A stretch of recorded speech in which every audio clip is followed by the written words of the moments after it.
தக்வா என்று சொல்லும் போது அதுக்கு பலவிதமான வரைவிலக்கணங்கள் டெஃபினிஷன்கள் வழங்கப்படுது. பொதுவாக இறை அச்சம், அல்லாஹ்வை அஞ்சிக் கொள்ளுங்கள், பயந்து கொள்ளுங்கள் என்ற ஒரு விடயம் குறிப்பிடப்படும். முஸ்லிம்கள் இவ்வளவு காலமும் அல்லாஹ்வை இபாதத் செய்யக்கூடியவர்கள் எதன் பக்கம் இபாதத் செய்து கொண்டிருந்தார்கள்? மஸ்ஜிதுல் அக்ஸாவின் பக்கம். மஸ்ஜிதுல் அக்ஸா தான் கிப்லா. இதை மாற்றியதுடன் யூதர்கள் அதை ஒரு சர்ச்சைக்குரிய ஒரு விடயமாக மாற்றினார். இன்று முஸ்லிம்கள் உலகளாவ ரீதியில் ஒரு 2 பில்லியனை தாண்டி இருக்கு. எண்ணிக்கையில பெரிய எண்ணிக்கை, the largest population. உலகளாவ ரீதியில் முஸ்லிம்களுடைய வளங்களை எடுத்து பார்க்கும் போது அது மேற்கத்திய நாடுகளாக இருக்கலாம், அதே போல மத்திய கிழக்கு நாடுகளாக இருக்கலாம். இன்னும் எந்த நாடு எடுத்தாலும் முஸ்லிம்களுக்கு இருக்கக்கூடிய பொருளாதார வளம் எடுத்தால் அது வேற யாருக்கும் இல்லாத அளவுக்கு அல்லாஹ் ஒரு பொருளாதார வளத்தையும் வழங்கியிருக்கிறார். ரமதானுடைய மாதத்துல அந்த 27வது இரவு மஸ்ஜிதுல் ஹராமில் தொழுதவர்களுடைய எண்ணிக்கை 3.4 மில்லியன், 34 லட்சம் பேர் ஒரே இடத்துல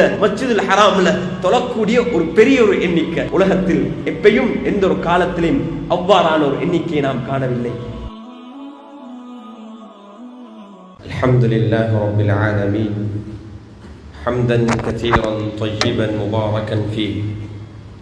اللهم صل وسلم وبارك وزد وأكرم وترحم وتحنن على سيدنا محمد وعلى آله وأصحابه ومن اهتدى بهديه واستنى بسنته إلى يوم الدين. أما بعد، يقول الله تبارك وتعالى بعد أعوذ بالله من الشيطان الرجيم بسم الله الرحمن الرحيم ليس البر أن تولوا وجوهكم قبل المشرق والمغرب ولكن البر من آمن بالله واليوم الآخر صدق الله العليم.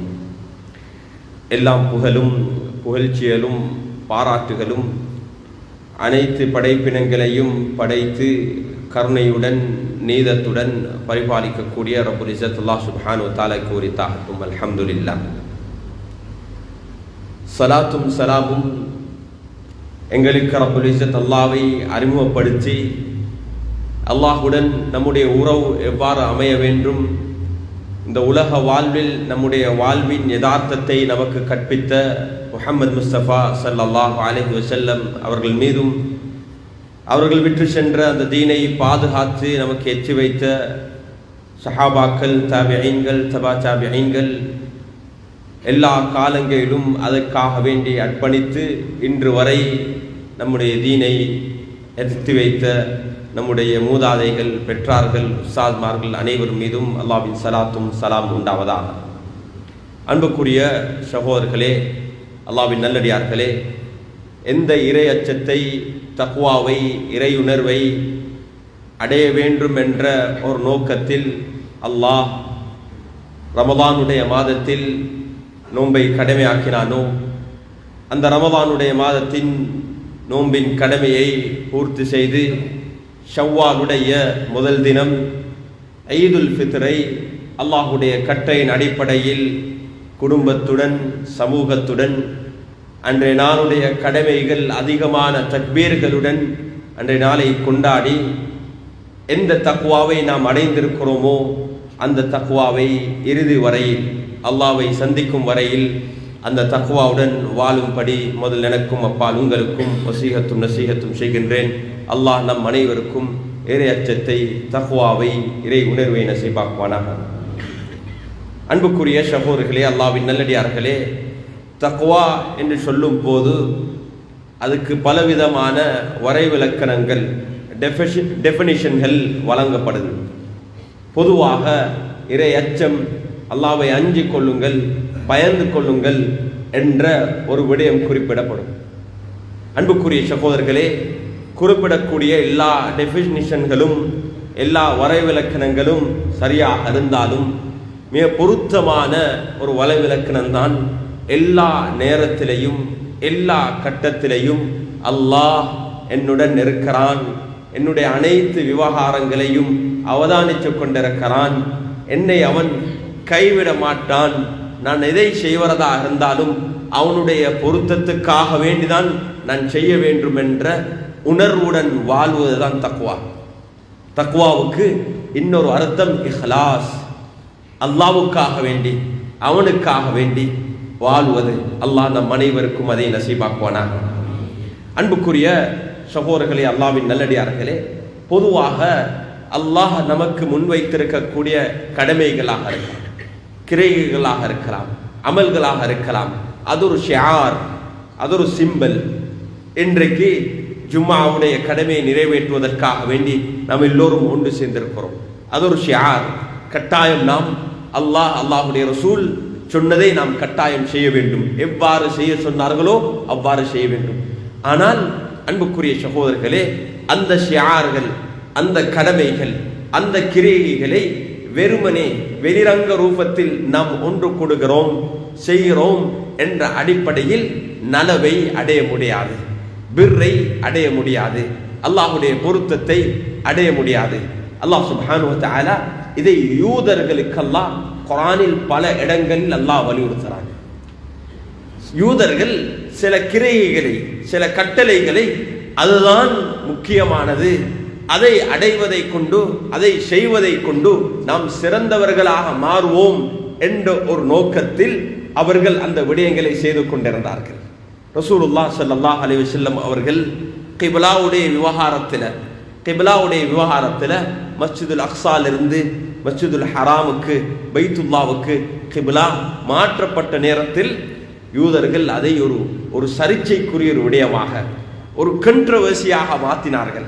அதை அடிப்படையாக வைத்து ஸல்லல்லாஹு அலைஹி வஸல்லமுடைய நபித்துவத்தையே சவாலுக்கு உட்படுத்தினார்கள்.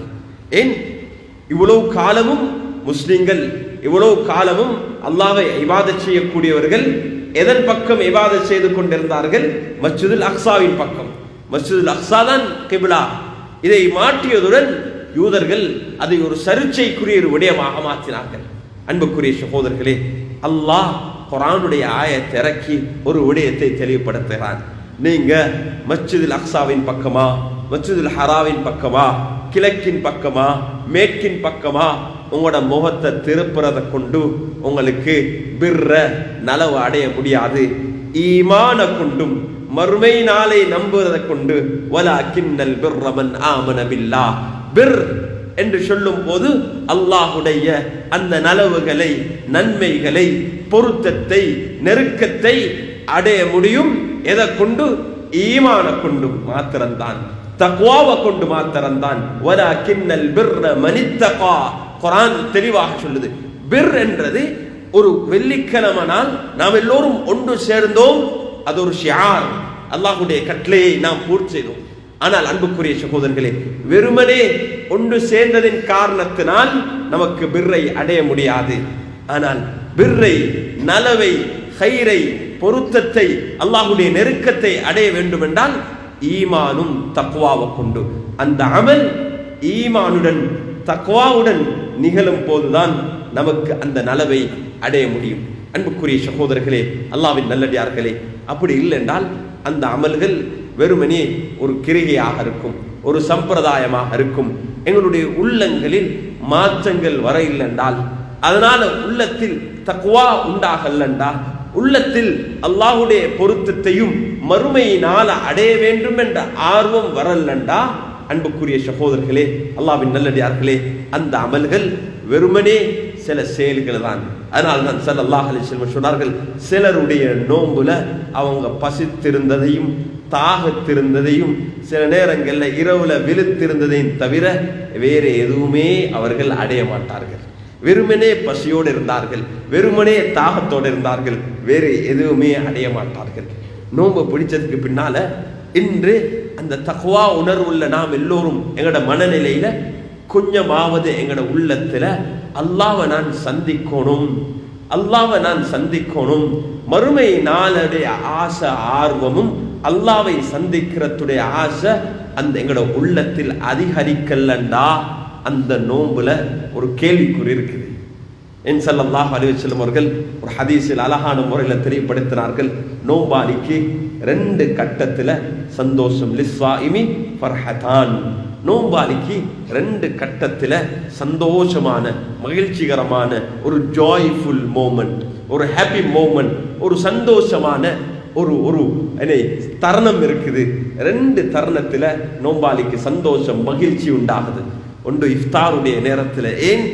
முழு நாளும் அல்லாஹுக்காக வேண்டி நோன்பு நோத்து அந்த கடமையை பூர்த்தி செய்யும் போது உண்டாகக்கூடிய ஒரு மகிழ்ச்சி, சந்தோஷம். அதே போல் அன்புக்குரிய சகோதரர்களே, அல்லாஹ்வை சந்திக்கக்கூடிய நாள் ஒரு சந்தோஷமான ஒரு நாளாக, மகிழ்ச்சிகரமான நாளாக இன்று என்னை அல்லாஹ் அழைத்தால் நான் அல்லாஹ்வை சந்திக்க சந்தோஷமாக இருக்கிறேன், தயாராக இருக்கிறேன். அல்லாஹ் நம் அனைவருக்கும், ஒவ்வொரு முஃமினுக்கும், ஒவ்வொரு முஸ்லிமுக்கும் அப்படியான உணர்வை அல்லாஹ் நசீபாக்குவானா. அன்புக்குரிய சகோதரர்களே, அல்லாஹ்வின் நல்லடியார்களே, இன்று முஸ்லிம்கள் உலகளாவ ரீதியில் ஒரு 2 பில்லியனை தாண்டி இருக்குது. எண்ணிக்கையில பெரிய எண்ணிக்கை, த லார்ஜஸ்ட் பாப்புலேஷன்.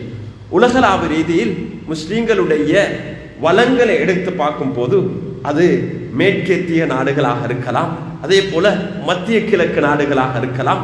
இன்னும் எந்த நாடு எடுத்தாலும் முஸ்லிம்களுக்கு இருக்கக்கூடிய பொருளாதார வளம் எடுத்தால் அது வேற யாருக்கும் இல்லாத அளவுக்கு அல்லாஹ் ஒரு பொருளாதார வளத்தையும் வழங்கியிருக்கிறார். 50க்கு மேற்பட்ட முஸ்லிம்கள் ஆளக்கூடிய, முஸ்லிம்கள் தலைவர்களாக, ஆட்சியாளர்களாக இருக்கக்கூடிய அதிகமான நாடுகள் இருக்குது.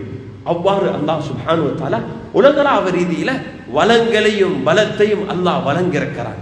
ஆனால் அப்படி இருந்தும் மிகவும் ஒரு பலகீனமான, நமக்கு செய்யப்படக்கூடிய அநியாயங்களுக்கு கேட்க முடியாத, கேள்விகள் கேட்க முடியாத மிகவும் ஒரு பலகீனமான, ஒரு கேவலமான நிலையில் நாம் வாழ்ந்து கொண்டிருக்கிறோம்.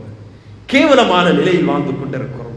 அன்புக்குரிய சகோதரர்களே, அல்லாஹ்வின் நல்லடியார்களே, எல்லா இடத்திலையும் ஒரு அச்சுறுத்தல் நமக்கு, நம்மை ஒரு தீவிரவாதியாகவும் சித்தரிக்கப்பட்டு, நாம் இந்த உலகத்துக்கு பிரச்சனைக்குரியவர்களாக சித்தரிக்கப்பட்டு, நமக்கு செய்யப்படக்கூடிய அநியாயங்கள் நியாயப்படுத்தப்பட்டும் எங்கள்ல ஒரு சிலரால நடக்கக்கூடிய தவறுகளை பூங்கம்பகமாக காட்டி இதுதான் முஸ்லிம்கள் என்று சொல்லி சித்தரிக்கக்கூடிய ஒரு உலகத்தில் வாழ்ந்து கொண்டிருக்கிறோம். இதை தட்டி கேட்கக்கூட சக்தி இல்லாத, தைரியம் இல்லாத ஒரு நிலை முஸ்லிம் உலகத்துக்கு, முஸ்லிம்களுக்கு இருக்கு. அன்புக்குரிய சகோதரர்களே, இதுக்கான காரணம் கேட்டா தொழுகையாளிகள் குறைஞ்சிருக்கிறாங்களா என்றா இல்ல, குர்ஆன் ஓதக்கூடியவங்க குறைஞ்சிருக்கிறாங்கண்டா கேட்டா இல்ல, நோன்பு பிடிக்கக்கூடியவங்க குறைஞ்சிருக்கிறாங்கன்னு கேட்டா இல்ல, உம்ரா செய்யக்கூடியவங்க குறைஞ்சிருக்கிறான்னு கேட்டா இல்ல, ஏனைய காலங்களை விட அதிகமாக. இந்த முறைதான் உலகத்துடைய ஸ்டாட்டிஸ்டிக்ல சொல்லப்படுது. ஒரு நாள், ஒரு இரவு ரமதானுடைய மாதத்துல ஒரு நாள் 5 லட்சம் பேர் ஒரே நேரம் உம்ரா செஞ்சதாகும். அதுக்கு பின்னால 27வது அந்த நாள் இரவு 8 லட்சம் பேர் ஒரே நாள்ல உம்ரா செஞ்ச ஹையர் ஸ்டாட்டிஸ்டிக். 8 லட்சம் பேர் இஹ்ராத்துடன் உம்ரா செஞ்சதாகும். அந்த 27வது இரவு மஸ்ஜிதுல் ஹராமில் தொழுதவர்களுடைய எண்ணிக்கை 3.4 மில்லியன், 34 லட்சம் பேர் ஒரே இடத்துல மஸ்ஜிதுல் ஹராம்ல தொழக்கூடிய ஒரு பெரிய ஒரு எண்ணிக்கை. உலகத்தில் எப்பயும் எந்த ஒரு காலத்திலும் அவ்வாறான ஒரு எண்ணிக்கையை நாம் காணவில்லை. இபாதத்தில் குறைவா, தொழுகையில் குறைவா, குர்ஆனுடைய ஓதல் எடுத்தால் அல்ஹம்துலில்லாஹ். ஒரு காலம் இருந்தது 30 வருடங்களுக்கு முன்னால, 20 வருடங்களுக்கு முன்னால் எடுத்தா எங்க நாட்டுடைய ஹாஃபில்களுடைய எண்ணிக்கை மிக குறைவாக இருந்தது.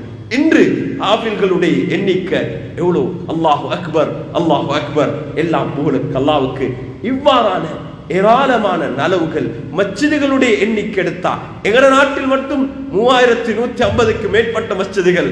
அல்லாஹு அக்பர். இந்தோனேஷியாவில் எடுத்தா 8 லட்சத்துக்கு மேல மஸ்ஜிதுகள். இந்தியா எடுத்தா 4 லட்சத்துக்கு மேல மஸ்ஜிதுகள். அல்லாஹு அக்பர். அல்லாஹ்வை தொழக்கூடிய வணக்க ஸ்தலங்கள் ஏராளம் இருக்குது. இபாதத் செய்யக்கூடியவங்க இல்லாம இல்ல. அன்புக்குரிய சகோதரர்களே, இபாதத்தில் நடக்குது, தொழுகைகள் நடந்து கொண்டிருக்குது. ஹஜ்ஜிக்கு போகக்கூடியவர்கள் அல்லாஹ் அக்பர் ஏனைய காலங்களுடன் ஒப்பிட்ட நேரத்தில் எத்தனை குறைஞ்சது ஒரு வருஷத்துக்கு 3 மில்லியனுக்கு மேல மக்கள் ஹஜ்ஜுக்கு போயிட்டு கொண்டிருக்கிறார்கள். அமல் இபாதத்தில், தர்மங்களில், குர்ஆன் திலாவத்தில் குறைபாடுகள் இல்லை, இருக்கதான் செய்து. ஆனால் அதை நாம் ஏனைய காலங்களுடன் ஒப்பிட்ட நேரத்தில் அதனுடைய எண்ணிக்கை கூடிதான் இருக்குது. ஆனா அன்புக்குரிய சகோதரர்களே, ஏன் நாங்க பலகீனமாக இருக்கிறோம்? துஆ செய்யக்கூடியவங்க இல்லையா? குனூத்ல கையேந்து கடந்த 75 வருடங்களாக மஸ்ஜிதுல் அக்ஸாவுக்கு எங்கட முஸ்லிம் உம்மா கையேந்து துஆ செய்யலையா? அக்டோபர் 7க்கு பின்னால இன்று வரை கையேந்து நாம் துஆ செய்யவில்லையா? அன்புக்குரிய சகோதரர்களே, துஆக்களை செய்து கொண்டு தான் இருக்கிறோம். அல்லாஹ் எங்களோட துஆக்களை பதிலளிக்கலையா? இல்ல, அல்லாஹ் அதை செவிமடுத்துக் கொண்டு தான் இருக்கிறான். எங்களோட துஆக்கள் அல்லாஹ்வை சென்று அடைஞ்சுதான் இருக்குது. ஆனா அன்புக்குரிய சகோதரர்களே, அல்லாஹ் நம்மை சோதிக்கிறான். அல்லாஹ் நம்மை சோதிக்கிறான். அதற்கான காரணம் தான் இன்றைய ஜும்மாவுடைய கரு. அது என்னன்னா, அன்புக்குரிய சகோதரர்களே, அல்லாஹ்வின் நல்லடியார்களே, அல்லாஹ் சுப்ஹானஹு வ தஆலா நாம் முஃமின்கள் முஸ்லிம்கள் இந்த உலகத்துடைய இன்பத்துக்காக வேண்டி, இந்த உலகத்துக்காக வேண்டி வாழ வந்தவர்கள் அல்ல. ஸல்லல்லாஹு அலைஹி வஸல்லம் அவர்கள் சொன்னார்கள், ஒரு காலம் வரும் எப்படி ஒரு உணவை ஒரு சகன்ல சாப்பாட்டை போட்டு மக்கள் வாங்க சாப்பிடுங்க என்று சொல்லி அழைக்கிறத போல முஸ்லிம்களை கொண்டு போடுறதுக்கு, முஸ்லிம்களை அப்படியே இல்லாமாக்குறதுக்கு எதிரிகள் அழைப்பாங்க. சஹாபாக்கள் கேட்டாங்க, விக்கில்லதி யா ரசூலல்லாஹ், அந்த நேரம் அவ்வளோ கொஞ்சம் பேரா இருப்போம் முஸ்லிம்கள், ஏன் அவங்க அப்படி அழைச்சீங்களை அழைக்கிறதுக்கு? இல்ல சொன்னாங்க, மலையில என்னை மழை பெஞ்சு அதே போல வெள்ளத்தை போல எண்ணிக்கையில அவ்வளோ பெரிய எண்ணிக்கை இருக்கும். வெள்ளம் வாரத்தை போல முஸ்லிம்களுடைய எண்ணிக்கை எடுத்தா பெருசா இருக்கும்.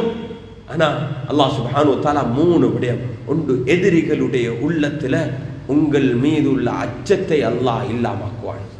எதிரிகள் எங்கட எண்ணிக்கையோ, எங்கட துஆவையோ, எங்கட தொழுகையோ, எங்கட மஸ்ஜிதையோ, எங்கட பொருளாதாரத்தையோ எதையும் கண்டு அவங்க அஞ்ச மாட்டார்கள். அல்லாஹ் அவங்களோட உள்ளத்துல எங்கள் மீது இருக்கக்கூடிய அச்சத்தை, பயத்தை இல்லாமக்குவான். முதலாவது அதுக்கான காரணம் என்னண்டா, முஸ்லிம்கள் 2 விடயம். முஸ்லிம்டா யாருண்டா, இந்த உலகத்தை நேசிக்கக்கூடியவர்கள் இருக்க முடியாது. மனிதனின் அடிப்படையில் சில விடயங்களை நேசிப்போம். ஆனா அல்லாஹ் ஆஹிரா மறுமை நாள் என்று வரும்போது அதனுடைய நேசம் அதை விட அதிகமாக இருக்க வேண்டும். அதான் உலகத்துல சில விடயங்களை நேசிப்பது அது இயற்கையானது. மனிதன் என்றா அதை நாம் நேசிப்போம். ஆனால் அல்லாஹ், அல்லாஹுடைய ரசூல், அல்லாஹுடைய தீன், மறுமை நாள் என்று வரும்போது அது ஒன்றையும் அதை விட நாம் நேசிக்க கூடாது. ஹுப்புத் துன்யா வ கராஹியத்துல் மௌத், உலகத்துடைய நேசமும் மௌத்தாகரத்தை அவங்க வெறுக்கிறது தான் காரணம். அல்லாஹ் நம் அனைவரையும் பாதுகாக்க வேண்டும். அன்புக்குரிய சகோதரர்களே, உலகத்தை அல்லாஹ் நமக்கு தருவான். ஆனா அதனுடைய நேசம் உள்ளத்தில் இருக்கக்கூடாது, அதனுடைய மோகம் உள்ளத்தில் இருக்கக்கூடாது. அது நம்முடைய வாழ்வுடைய நோக்கமாக மாறக்கூடாது. எழுதி இருந்தது நிச்சயமாக எங்களுக்கு கிடைக்கும். சிலர் பிறக்கிறார்கள் கோடீஸ்வரர்களாக, அது அவர்களுடைய எந்த ஒரு முயற்சியும் இல்லை. எங்களுடைய உலகத்துடைய பொருளாதார நிலை எங்களோட முயற்சி அல்ல, காரணம் அல்லாஹ் நமக்கு எழுதியது. நாம் கொஞ்சம் முயற்சி செய்வோம். ஆனா சிலர் கொஞ்சம் தான் முயற்சி செய்வாங்க, ஒரு கால்ல அவங்க சில கோடிகளை சம்பாதிப்பாங்க. இன்னும் சிலர் அவர்கள் எவ்வளோ நாள் ஓடினாலும் அவங்களுக்கு அதை அடைய முடியாம இருக்கும். அல்லாஹ் எழுதினதுதான் கிடைக்கும். அதனுடைய மோகம் எங்களோட உள்ளத்தில் இருக்கக்கூடாது. அதை அல்லாஹ்வுக்காக வேண்டி கொடுக்கறதுக்கு லன் தனாலுல் பிர் ஹத்தா துன்ஃபிகு மிம்மா துஹிப்பூன். அல்லாஹ் சொல்றான், நீங்க பிர்ர, நலவ, கைர, அல்லாஹ்வுடைய பொருத்தத்தை, நெருக்கத்தை பிர் என்று சொல்லும் போது அது எல்லாமே அதுக்குள்ள வருது. லன் தனாலுல் பிர், பிர்ரை நீங்க அடைய மாட்டீங்க.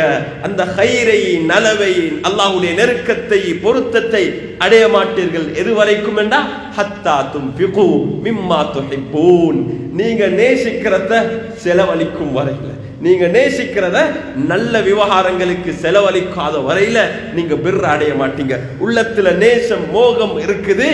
அதை நான் என்னுடைய சொத்துக்கள், என்னுடைய குடும்பம், நான் ஆடம்பரமாக வாழ வேண்டும் என்ற காரணம் அல்ல, நலவுக்காக வேண்டி செலவழிக்க தேவை வரும் போது அதை செலவழிக்கிறதுக்காக வேண்டி முன் வர வேண்டும். அன்புக்குரிய சகோதரர்களே, அல்லாஹ்வின் நல்லடியார்களே, இன்று நமக்கு நடந்திருக்கிறதான் உலகத்துல ஆட்சி, அதிகாரம், செல்வாக்கு, ஆடம்பரம், இது எல்லாத்திலையும் மோகம். அதை விட்டுட்டு போக ரெடி இல்லை. அதை நாங்க அநியாயம் மேல் மட்டத்தில் நடக்கிறது எங்களுக்கு விளங்குது. ஆனா துலும் இன்னொரு ஆலிம் அழகான முறையில் வழங்கப்படுத்தினார். எங்களுக்கு ஒரு எதிரி அங்கு செய்யக்கூடிய ஜயனிஸ்ட் செய்யக்கூடிய அநியாயம், பலஸ்தீன மக்களுக்கு செய்யக்கூடிய அநியாயம் எங்களுக்கு விளங்குது. அதுக்கு எதிராக போராட்டம் செய்யவும் நாங்கள் ரெடியாக இருக்கிறோம், செய்யலாம். ஆனால் நாம் நம்முடைய வீட்டில் செய்கிற அநியாயம் எங்களுக்கு விளங்குதில்லை. எல்லா மட்டத்திலையும் நாம் ஒரு முதலாளியாக இருந்து என்ற தொழிலாளிக்கு செய்கிற அநியாயம் எனக்கு விளங்குதில்லை. என் அண்டை வீட்டாருக்கு நான் செய்யற அநியாயம் எனக்கு விளங்குதில்லை, என் பிள்ளைகளுக்கு நாம் செய்யக்கூடிய அநியாயம் எங்களுக்கு விளங்குதில்லை. எல்லாம் அடுத்த துலும் என்றா ஒருவருக்கு கொடுக்க வேண்டிய ஹக்கு, அவர் எதை அடையணுமோ அவருடைய அந்த ஹக்கு அவர் அதை அடையிறதுக்கு தடையாக இருந்தால் அது துலும். அந்த அவருடைய ஹக், அவருடைய உரிமை அதை அடையிறதுக்கு நீங்க தடையாக இருக்கிறீங்களா, அது ஒரு துலும், அநியாயம். அன்புக்குரிய சகோதரர்களே, எல்லா மட்டத்திலேயும் துலும் நடக்குது, எல்லா இடத்திலையும். அதை நாங்க கண்டு கொள்றோம் இல்லை. மேலால ஒரு அநியாயம் நடக்கும் போது நாங்கள் விளங்குறோம் எங்களுக்கு அநியாயம் நடக்குது என்று. அன்புக்குரிய சகோதரர்களே, அல்லாஹ் நம் அனைவரையும் அநியாயத்தை விட்டும் பாதுகாக்க வேண்டும், அநியாயக்காரருக்கு உதவுவதை விட்டும் பாதுகாக்க வேண்டும். அன்புக்குரிய சகோதரர்களே, எப்ப எங்கட மட்டியில துலும் இல்லாம போற நேரத்தில் அல்லாஹ் மேல் மட்டத்திலிருந்து துலுமை இல்லாமாக்குவான். எப்ப கீழ் மட்டத்தில் அநியாயம் நடக்கும் போது அல்லாஹ் மேல் மட்டத்தில் அநியாயத்தை உண்டாக்குவான். எங்கட பாவங்கள் தன் காரணம் எங்கள் மீது எங்களை மீது இரக்கம் வைக்காத அல்லாஹ்வை அஞ்சாத அதிகாரிகளை, பொறுப்புதாரிகளை, தலைவர்களை அல்லாஹ் எங்கள் மீது சாடுறான். அல்லாஹ் சாடுகிறான். ஏன்? நாம் இதை கொண்டு படிப்பினை பெற்று அல்லாஹுடைய நெருக்கத்தை அடைய வேண்டும், அல்லாஹுடைய பொருத்தத்தை அடைய வேண்டும் என்ற காரணத்தினால அல்லாஹ் சுப்ஹானஹு வ தஆலா நம் அனைவருக்கும் அந்த தக்வாவுடன், அச்சத்துடன், அல்லாஹ்வுக்காக வேண்டி நாம் அனைத்து விடயத்திலையும் அநியாயம் எப்பயும் பார்க்கணும். என்னையால யாருக்காவது அநியாயம் நடக்குதா, என்னுடைய வார்த்தையால நடக்குதா, அல்லது என்னுடைய செயல்பாடால் நடக்குதா, என்னுடைய விவகாரங்களால் நடக்குதா என்று எப்பயும் கேட்டுக்கொள்ள வேண்டும்.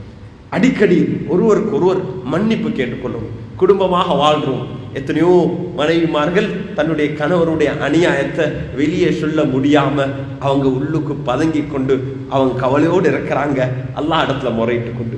எத்தனையோ கணவர்மார்கள் தன்னுடைய குடும்பத்தால, மனைவியினால நடக்கக்கூடிய அநியாயங்கள் வெளியே சொல்ல முடியாம, பொதுவாக ஆண்கள் சொல்ல மாட்டாங்க, வெளியே சொன்னா வெக்கம், வெளியே சொல்ல முடியாம அந்த அநியாயத்தை அவர்கள் அடக்கி கொண்டிருக்கிறாங்க. அன்புக்குரிய சகோதரர்கள், பிள்ளைகள் பெற்றாருக்கு செய்யக்கூடிய அநியாயங்கள், பெற்றாருடைய உணர்வுகளை மதிக்காம பெற்றாருக்கு வெளியே சொல்ல ஏலா, கவலை என்ன நடக்கும், ஏன மகன் மகள் மக்கள் என்ன சொல்லுவாங்க, அதனால உள்ளத்தால் அழுது கொண்டிருக்கிறாங்க. அன்புக்குரிய சகோதரர்களே, ரமலானுடைய மாதம் அல்லாஹ் எங்களுக்கு ஒரு சந்தர்ப்பமாக வழங்கினான். இந்த தவறுகளை உணர்ந்து ஈதுடைய நாள்ல ஒரு சாரத்தை வாங்கி கொடுத்து, ஒரு சாரியை வாங்கி கொடுத்து, ஒரு தொப்பியை வாங்கி கொடுத்து, ஒரு செருப்பை வாங்கி கொடுத்து, அன்றைய நாள் போயிட்டு உமாக்கு சலாம் சொல்லி, பாப்பாக்கு சலாம் சொல்லி என்னுடைய கடமையை முடிச்சிட்டேன் என்று நாங்கள் எண்ணாதீங்க. அன்புக்குரிய சகோதரர்களே, என்னாதீங்க. பிர்ர அடையணும் வேண்டா, நலவ அடையணும் வேண்டா. அல்லாஹ் சொல்றான் அதுல, அன்தபர்ரூஹும் வதுக்ஸிது இலைஹிம், அன்தபர்ரூஹும், நீங்க என்ன அவங்களோட பிர்ராக நடந்துக்கோங்க. பெற்றாரோடையும் அண்டை வீட்டாரோடையும் உங்களுக்கு அநியாயம் செய்யாத, உங்களோட நல்ல நடக்கக்கூடிய அந்நியர்களுடனும் பிர்ராக நடந்துக்கோங்க, ஹைராக நலவாக நடந்துக்கோங்க, நேர்மையாக நடந்துக்கோங்க. அல்லாஹ் இதை சொல்றான். எப்ப நாங்க பிர்ருடன், எப்ப நாங்க நலவுடன், தக்வாவுடன், நேர்மையாக நடக்கும் போது அல்லாஹ் இந்த உலகத்தில நேர்மையை அல்லாஹ் நிலைநாட்டுவான். அல்லாஹ் அவன் முக்ஸித், நேர்மையானவன், அவன் ஆதில், நேர்மையானவன். அல்லாஹ் பர்ருர் ரஹீம், அல்லாவும் பர்ருர் ரஹீம். தன்னை பற்றி சொல்லும் போது பர், அல்லாஹ் சொல்றான் பர்ருர் ரஹீம், நான் மிகவும் இரக்கம் கருணை உள்ளவன். பர் என்றிருந்துதான் ஹைறுகள் நலவுகள் எல்லாம் உண்டாகுது. அல்லாஹ்வும் பர். அன்புக்குரிய சகோதரர்களே, அல் பாரீன் ஹதீஸ் ஒன்று இருக்குது, ஐனல் பாரீன், எங்க ஹைறுகள் பிர்கள் செய்யக்கூடியவங்க எங்க என்று அல்லாஹ் அழைப்பான் என்று சொல்லி ஹதீஸுல் குதுஸில ஒரு வார்த்தை இருக்குது. அன்புக்குரிய சகோதரர்களே, அல்லாஹ் நம் அனைவரையும் பிர்ருடன் நடந்து கொள்ளக்கூடியவர்கள் அல்லாஹ் நம்மை ஆக்கி வைக்க வேண்டும். அன்புக்குரிய சகோதரர்களே, அப்படி நடந்து கொள்ளக்கூடியவர்கள் நமக்கு அல்லாஹ்வை சந்திக்க, அந்த பார் யார்கிட்ட அந்த நலவு வருதோ, அந்த ஹைர் வருதோ, அவனை சந்திக்க நாங்கள் எப்பயும் தயாராக இருப்போம். அன்புக்குரிய சகோதரர்களே, அல்லாஹ்வின் நல்லடியார்களே, நாம் கையேந்துவோம். உலகத்தில் பல அநியாயங்கள் நடந்து கொண்டுதான் இருக்கு. சிலது எங்களுக்கு தெரியும், சிலது எங்களுக்கு தெரியாது. இன்று ஏன் எல்லாருக்கும் தெரியும் வேண்டாம், சோஷியல் மீடியா இருக்குது, சமூக வலைத்தளம் இருக்குது, கைக்கு வருது, அதை ஓன் டைம் காண்றோம், உணர்வாக இருக்கிறோம். எங்களால் சில விடயங்களை செய்ய முடியாது. எத்தனை பேருக்கு தெரியும் சூதான்ல நடக்கக்கூடிய அநியாயம்? சூதான்ல பலஸ்தீனுடைய படுகொலையை விட கூடுதலான எண்ணிக்கை 3 லட்சத்துக்கு மேற்பட்டவர்கள் கொல்லப்பட்டிருக்கிறார்கள். அவங்களோட நாட்டுக்குள்ளே 2 சாராரா பிரிந்து இராணுவமும் இன்னொரு சாராரா பிரிந்து சண்டை பிடிக்கிறார்கள். அதுக்கு கவலை என்னண்டா, அந்த ஒரு சாராருக்கு ஆயுதங்களை வழங்குறது ஒரு முஸ்லிம் நாடு, ஒரு சாராருக்கு ஆயுதங்களை வழங்குறது ஒரு முஸ்லிம் நாடு. இதை பத்தி நாங்க யாரும் கண்டுகொள்றேன் இல்லை, எங்களுக்கு தெரியாதும் கூட. அன்புக்குரிய சகோதரர்களே, உலகத்தில் இன்று யுத்தம் என்பது ஒரு அரசியலாக மாறி இருக்குது, ஒரு அரசியலாக மாறி இருக்குது. யாரு யாரோடு இருக்கிறாங்க, யாரு யாருக்கு உதவி செய்யறாங்க என்று யாருக்குமே தெரியாது. பல வருடங்களாக சிரியாவில் எவ்வளவு வருடங்களாக எத்தனை லட்சம் மக்கள் படுகொலை செய்யப்பட்டார்கள், எத்தனை நகரங்கள் அப்படியே அழிக்கப்பட்டிருக்குது. அங்க சண்டை பிடிச்சது யூதர்கள் அல்ல, வெளியாட்கள் அல்ல, அவங்களாகவே பிரிஞ்சு அவங்களுக்குள்ளே உள்ள பிரச்சனையில எத்தனை லட்சம் மக்கள் கொலை செய்யப்பட்டார்கள். இன்று அன்புக்குரிய சகோதரர்களே, யுத்தம் அப்படியான நிலைக்காக இருக்குது. அல்லாஹ் நம்மை பாதுகாக்க வேண்டும், நமக்கு அல்லாஹ் ஒரு விமோசனத்தை நசீபாக்க வேண்டும். அன்புக்குரிய சகோதரர்களே, அல்லாஹ்வின் நல்லடியார்களே, அந்த அநியாயத்துக்கு எதிராக நாம் குரல் கொடுக்கணும், பேசணும்.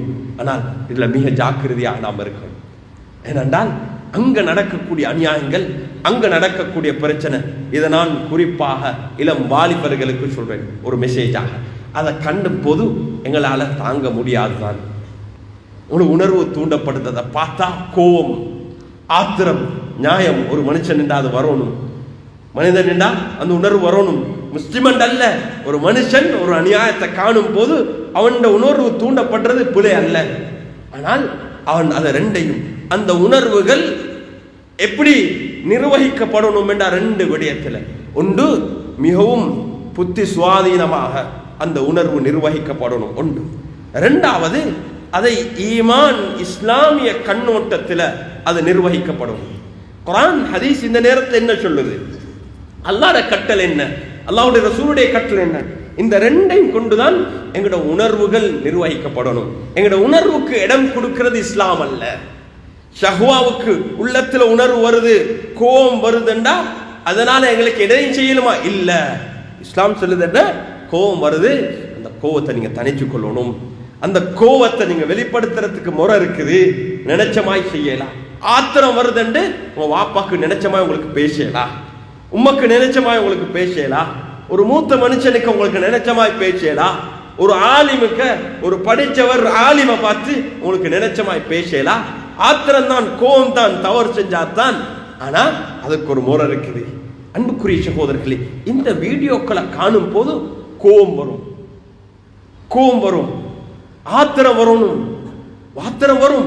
அடே, வெள்ளக்காரனை பார்த்தா, அந்த நாட்டு மக்களை பார்த்தா, இந்த நாட்டு மக்களை பார்த்தா, அந்த யூதனுங்களை பார்க்கும் போது கோபம். ஆனா நாங்க புத்தியில செய்யணும்.